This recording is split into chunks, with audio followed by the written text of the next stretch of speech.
Hello guys, welcome back to another video off advance calculus.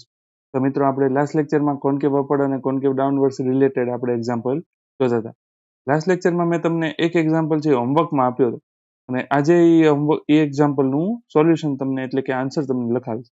જેમાં તમને કોઈ doubt હોય તો તમે ડિસ્ક્રિપ્શનમાં મારું ઇન્સ્ટાગ્રામ પેજ છે એમાં પણ તમે મને ડાઉટ શેર કરી શકો છો, અથવા વિડીયોના કોમેન્ટમાં પણ કોઈ ડાઉટ હોય તો તમે શેર કરી શકો છો. તો આપણે શરૂ કરીએ આજનો લેક્ચર, જેમાં જોવાનું છે લાસ્ટ હોમવર્કમાં આપેલા એક્ઝામ્પલનું સોલ્યુશન, અને આ ટોપિક રિલેટેડ આપણે જોશું લાસ્ટ એક્ઝામ્પલ, અને પછી આપણે શરૂ કરશું ડબલ પોઇન્ટ્સ અને એના ટાઈપ્સ. તો શરૂ કરીએ આજનો લેક્ચર.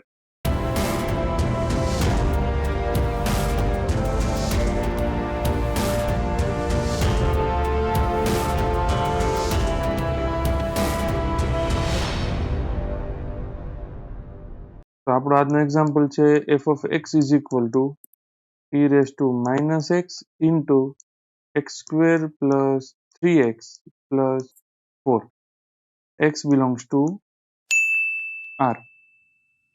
અને તમને જે લાસ્ટ લેક્ચરમાં હોમવર્કમાં આપ્યો હતો એ એક્ઝામ્પલનું સોલ્યુશન છે, હું તમને આ એક્ઝામ્પલ કમ્પ્લીટ થાય પછી લખાવીશ. તો પહેલા આપણે આ એક્ઝામ્પલ જોઈ લઈએ.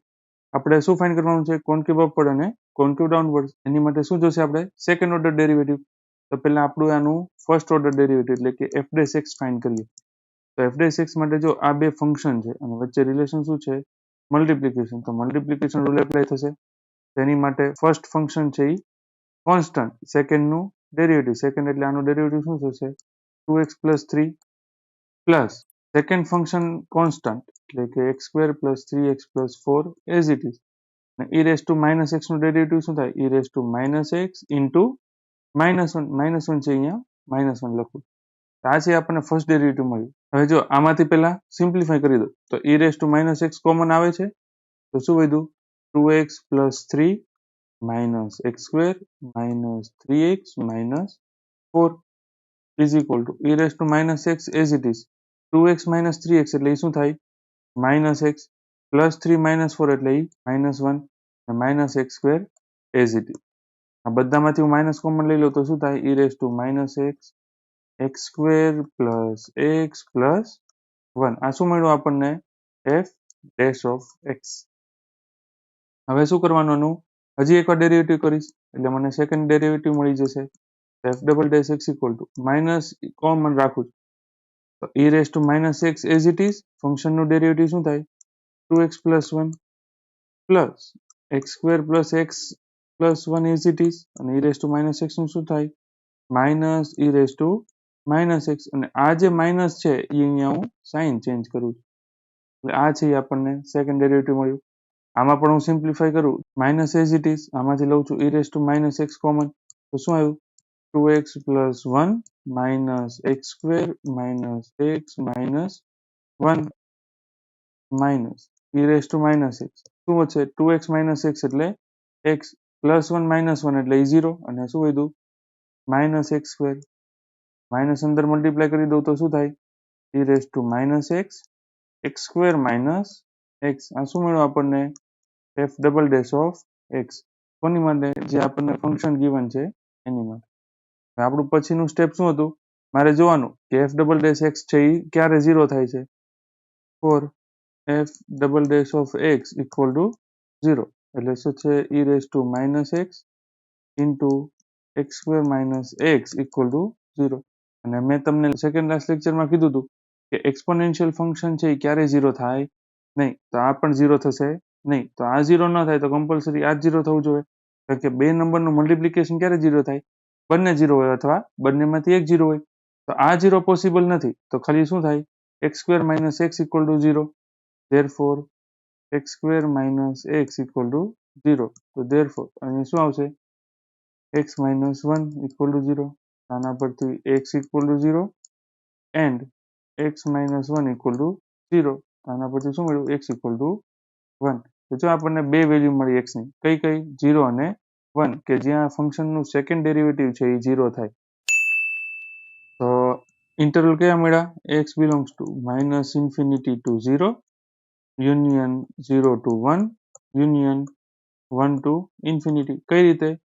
તો જો આપણને r આપેલું છે એટલે માઇનસ ઇન્ફિનિટી ટુ ઇન્ફિનિટી આપ્યું, અહીંયા પોઈન્ટ મળ્યો 0 અને 1, તો કયા ઇન્ટરવલ થાય? એક આ ઇન્ટરવલ થશે, એક આ ઇન્ટરવલ થાય અને એક આ ઇન્ટરવલ થાય. બસ આ 3 જ ઇન્ટરવલ છે મેં અહીંયા લખ્યા.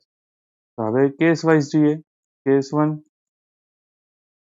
x belongs to -infinity to 0 અને f ડબલ ડેશ x આપણને શું મળ્યું છે?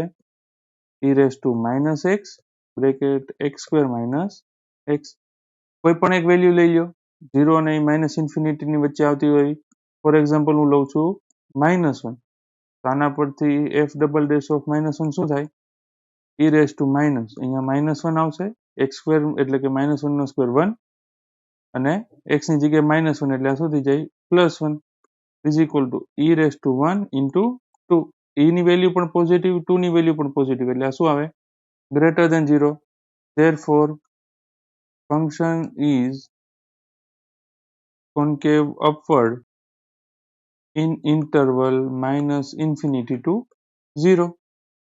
તેમ આ જ મેથડથી આપણે જોઈએ કેસ 2. કેસ 2 શું હતો?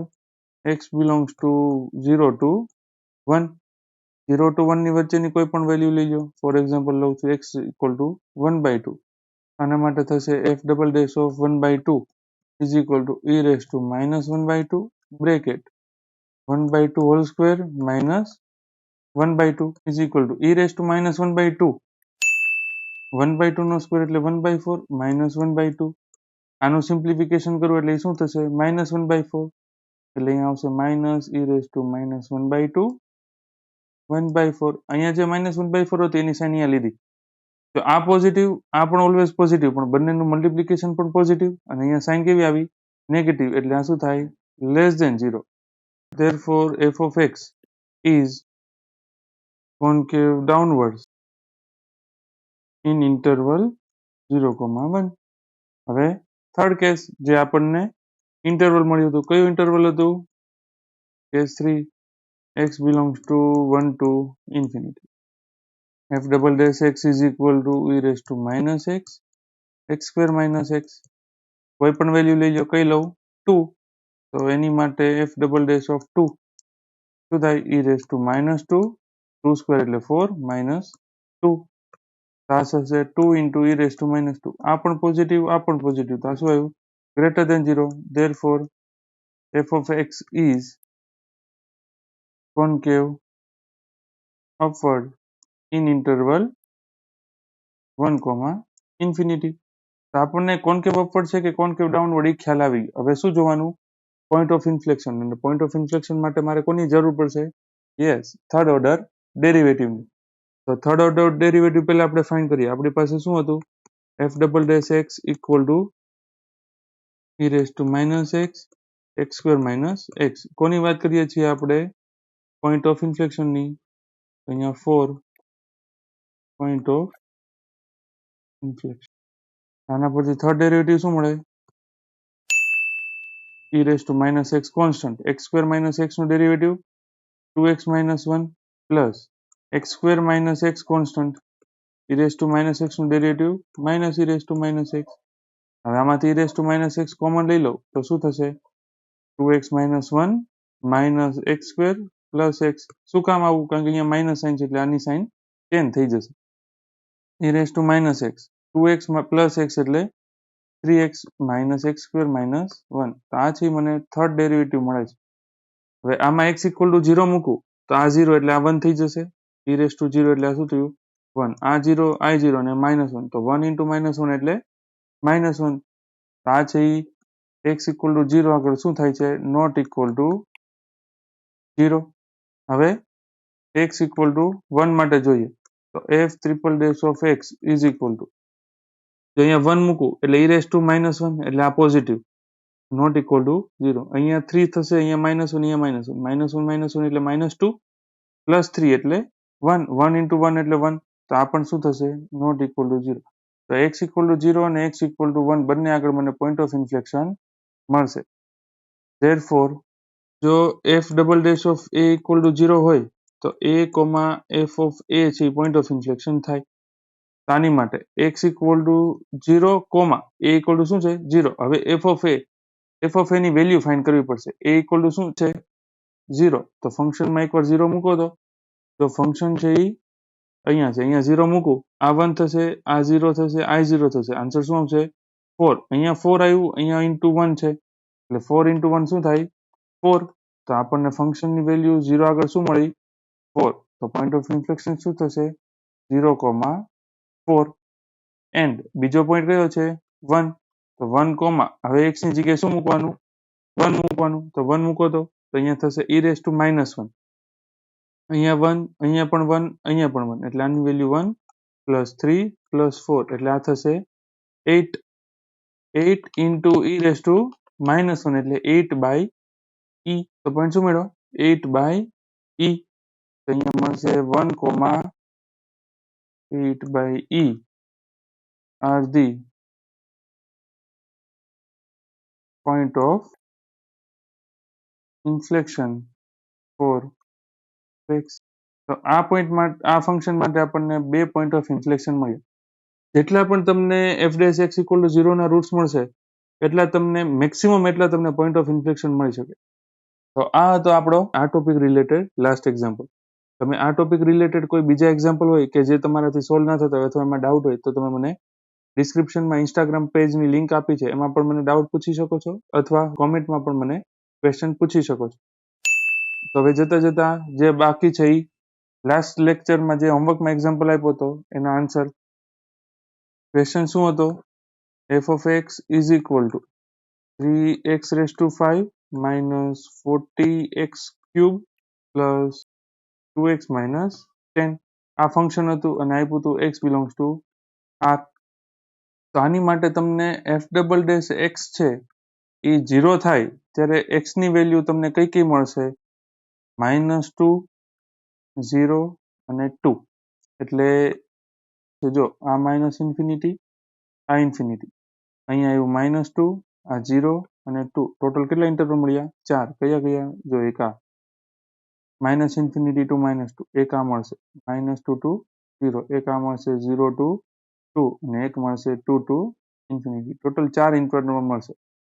તેમાં આન્સર જે છે એની માટે જ્યારે -∞ to -2 ઇન્ટરવલ લેશો ત્યારે તમને ફંક્શન મળશે કોન્કેવ ડાઉનવર્ડ. આ ઇન્ટરવલ માટે શું થશે ઓબ્વિયસ વસ્તુ છે કોન્કેવ અપવર્ડ, પણ તમારે મેથેમેટિકલ પ્રૂવ કરવાનું આવશે. સેમ અહીંયા કોન્કેવ ડાઉનવર્ડ અને અહીંયા કોન્કેવ અપવર્ડ. -2, 0 અને 2 એની આગળ ફંક્શનનું સેકન્ડ ડેરિવેટિવ 0 થાય એટલે તમને પોઈન્ટ ઓફ ઇન્ફ્લેક્શન પણ મળશે અને આ 3 પોઈન્ટ આગળ પોઈન્ટ ઓફ ઇન્ફ્લેક્શન મળે છે અને એની વેલ્યુ થશે -2,210, 0,-10, 2,-230. આ શું થાય point of inflection. Point of ઇન્ફ્લેક્શનની આ 3 વેલ્યુ તમને મળશે. તો આ હતા જે મેં તમને લાસ્ટ લેક્ચરમાં હોમવર્કમાં એક્ઝામ્પલ આપ્યો હતો એના આન્સર. તો મિત્રો આ હતા કોન્કેવ અપવર્ડ અને કોન્કેવ ડાઉનવર્ડ્સના એક્ઝામ્પલ. નેક્સ્ટ લેક્ચરમાં મિત્રો આપણે જોશું એડવાન્સ કેલ્ક્યુલસનો નેક્સ્ટ ટોપિક ડબલ પોઈન્ટ્સ એટલે કે મલ્ટિપલ પોઈન્ટ્સ, એની કન્ડિશન અને એને રિલેટેડ એક્ઝામ્પલ પણ જોશું. Thank you for joining.